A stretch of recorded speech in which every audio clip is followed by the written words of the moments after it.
Hello friends, welcome to சமையல் super. ஜூஸியான jangiri எப்படி செய்தாங்க பார்க்க போகிறோம். வீட்லேயே ரொம்ப ரொம்ப சுலபமாக செய்திடலாம். ஃபஸ்ட் டைமே கூட நீங்கள் ட்ரை பண்ணுங்கள், ரொம்ப பர்ஃபெக்டாக வரும். வீடியோவில் ஃபுல்லாக வாட்ச் பண்ணுங்கள். டிப்ஸ் அண்ட் ட்ரிக்ஸோடு சொல்லியிருக்கேன். அந்த டிப்ஸ் எல்லாம் ஃபாலோ பண்ணி செய்திங்கன்னா கரெக்டான ஜாங்கிரி செய்திடலாம். வாங்க எப்படி செய்யுதுன்னு பார்க்கலாம். வீடியோக்குள்ளே போகலாம். இதுக்கு முதல்ல ஒரு கப் அளவுக்கு முழு உளுந்து எடுத்துருக்கேங்க. இது ஒரு பவுலில் மாற்றிக்கலாம். சேம் இதே கப்பில் தான் சர்க்கரை தண்ணியெல்லாம் அளக்க போகிறோம். நீங்கள் வீட்டில் இருக்கிற டம்ளரோ ஏதாவது ஒரு கப்போ மெஷர் பண்ணிக்கோங்க. அதே கப்பில் மற்ற இன்க்ரீடியன்ஸும் அளந்துக்கோங்க. இப்போ இந்த உளுந்தை ஒரு 2 டைம் நல்லா வாஷ் பண்ணிவிட்டு இது ஊற வச்சுக்கலாங்க. தண்ணி நல்லா மூழ்கிற அளவுக்கு கொஞ்சம் எக்ஸ்ட்ராவே தண்ணி சேர்த்து ஊற வச்சுக்கலாம். ஊறி வரும்போது சரியாக இருக்கும். இது ஒரு 2 மணி நேரம் ஊறி வரட்டும். அட்லீஸ்ட் ஒரு 1.5 மணி நேரமாவது ஊறணும். அப்போ தான் உளுந்து நல்லா ஊறி வரும். அரைக்கும் போது நல்லா அரைப்பட்டு வரும். பாருங்கள், நான் ஒரு 2 ஹவர்ஸ் நல்லா ஊற வச்சுட்டு உளுந்து நல்லா ஊறி இருக்குது. இப்போ மிக்ஸி ஜாரில் போட்டு அரைச்சிக்கலாம். அப்படியே போட்டு அரைச்சிடாதீங்க. இதில் எக்ஸ்ட்ரா தண்ணி இருக்குது இல்லைங்களா, அதனால உளுந்தை மட்டும் மிக்ஸி ஜாரில் சேர்த்துக்கலாம். கையிலே வடிச்சிட்டு சேர்த்தாலே போதும்.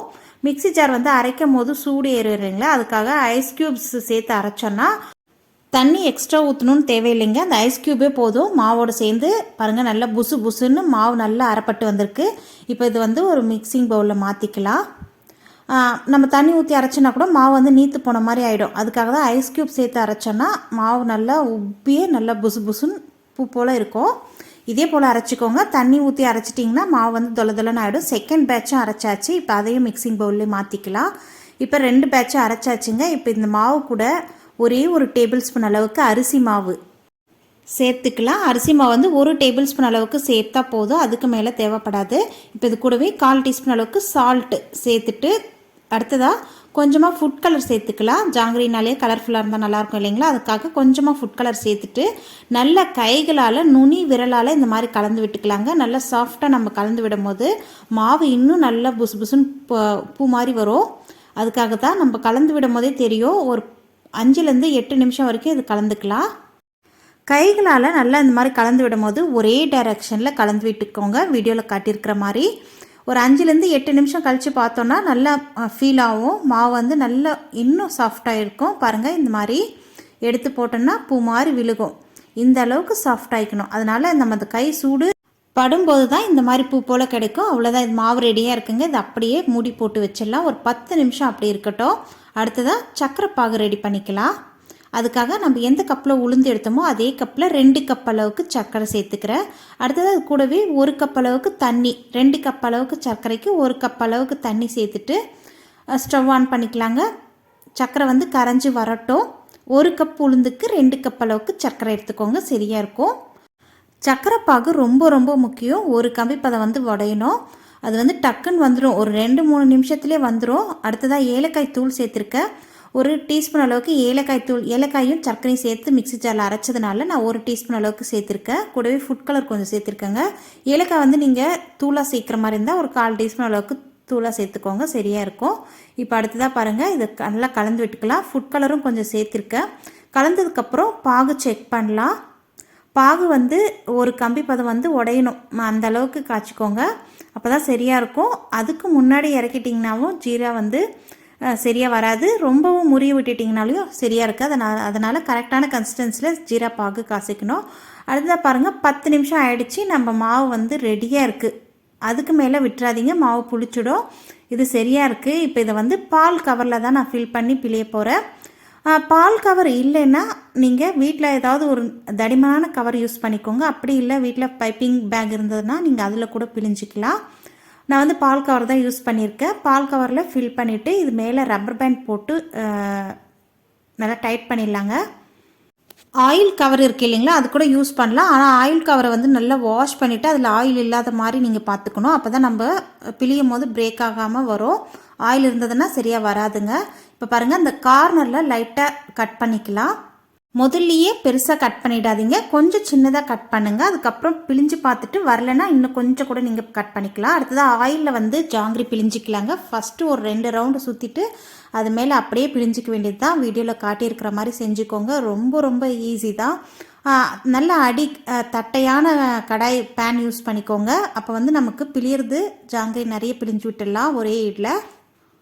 ஆயிலோடைய டெம்பரேச்சர் ரொம்ப முக்கியம். ஃபஸ்ட்டு ஒரு 5 நிமிஷம் மீடியம் ஃப்ளேமில் காஞ்ச உடனே நீங்கள் ஜாங்கிரி பிழிய ஆரம்பிச்சிருங்க.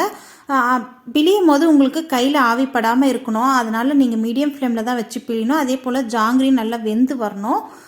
சரியாக வேகாமல் எடுத்துட்டோன்னா கூட இந்த உளுந்து வாசம் வரும். அதனால் ஜாங்கிரி வந்து நல்லா வேக வச்சு எடுத்துக்கோங்க. மீடியம் ஃப்ளேமில் வச்சுக்கோங்க. அப்போ தான் நல்லா உள்ளெல்லாம் வெந்து நல்லாயிருக்கும். பாருங்கள், சேம் இதே ப்ராசஸ் தான்.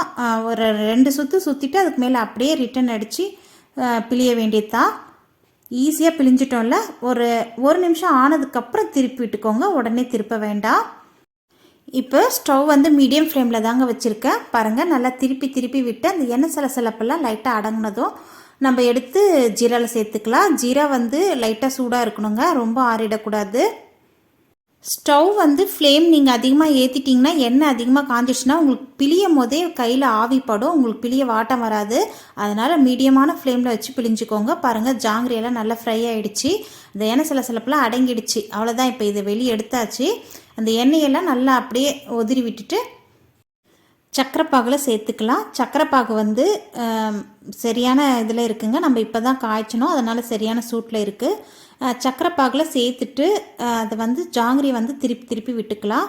இது வந்து ஒரு திரும்பி நெக்ஸ்ட்டு பேட்ச் ஜாங்கிரி சுட்டு வர வரைக்கும் இந்த ஜீராவில் இருந்தால் போதுங்க. ரொம்ப நேரம் இருக்கணும்னு அவசியம் கிடையாது.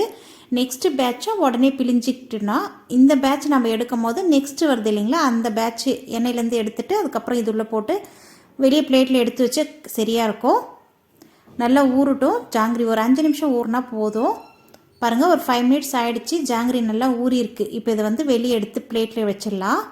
நெக்ஸ்ட் பேட்சும் வெந்து வந்துடுச்சு. அதை வந்து நம்ம இது உள்ளே சேர்த்துக்கலாம். சப்போஸ் உங்களுக்கு ஜீரா பாகு கொஞ்சம் ஆற ஒரு 10 நிமிஷம் ஆனதுக்கப்புறம் கெட்டியாகிற மாதிரி இருந்ததுன்னா நீங்கள் லைட்டாக சூடு பண்ணிக்கோங்க ஜீராவை, அப்போ சரியாக இருக்கும். பாருங்கள், இப்போ ஜீராலேருந்து எடுத்த ஜாங்கிரியை ஒரு பிளேட்டை எடுத்து வச்சிடலாம். இது அப்படியே ஆறட்டும். சரியான பக்குவத்தில் வந்துடும். ஒரு 1/2 hour விட்டு பார்த்திங்கன்னா சரியாக இருக்கும். இப்போயே ஊறி இருக்கும், இருந்தாலும் கொஞ்சம் ஒரு 1/2 hour விட்டு பார்த்தோன்னா அது சரியான ஷாப்பில் வைக்கிற மாதிரி கிடைக்கும். இப்போ நெக்ஸ்ட் பேட்ச், செகண்ட் பேட்ச் ஜாங்கிரியும் வெந்து வந்துடுச்சு. அதையும் நம்ம ஜீராவில் சேர்த்துட்டு திருப்பி விட்டுக்கலாம். ஃபஸ்ட்டு எடுத்து வச்சோம் இல்லைங்களா, அது பிளேட்டில் எடுத்து வச்சாச்சு. செகண்ட் பேட்ச் ஊறின்னு இருக்குது. தேர்ட் பேட்ச் வந்து வெந்துட்டுருக்கு. இது வந்து மாற்றி இந்த ப்ராசஸ் செஞ்சுட்டே இருக்கணும். நான் சொன்ன மாதிரி ஜீரா வந்து கொஞ்சம் ஆற திக்காயிடுச்சுன்னா லைட்டாக நீங்கள் சூடு பண்ணிக்கினீங்கன்னா திரும்பவும் ஜீரா லைட்டாகிடும். அதுக்கப்புறம் எண்ணெயில் பொரிச்ச ஜாங்கிரியை ஜீராவில் சேர்த்துக்கோங்க. அவ்வளோதான். பாருங்கள், பிளேட்டை எடுத்து வச்ச ஜாங்கிரி இருக்குது, ஜீராவில் ஊறின்னு இருக்குது. அடுத்ததாக ஸ்டவ் மேலே எண்ணெயில் பொரிஞ்சிட்டும் இருக்குது. 3 வேலையும் நடந்துகிட்ருக்கு.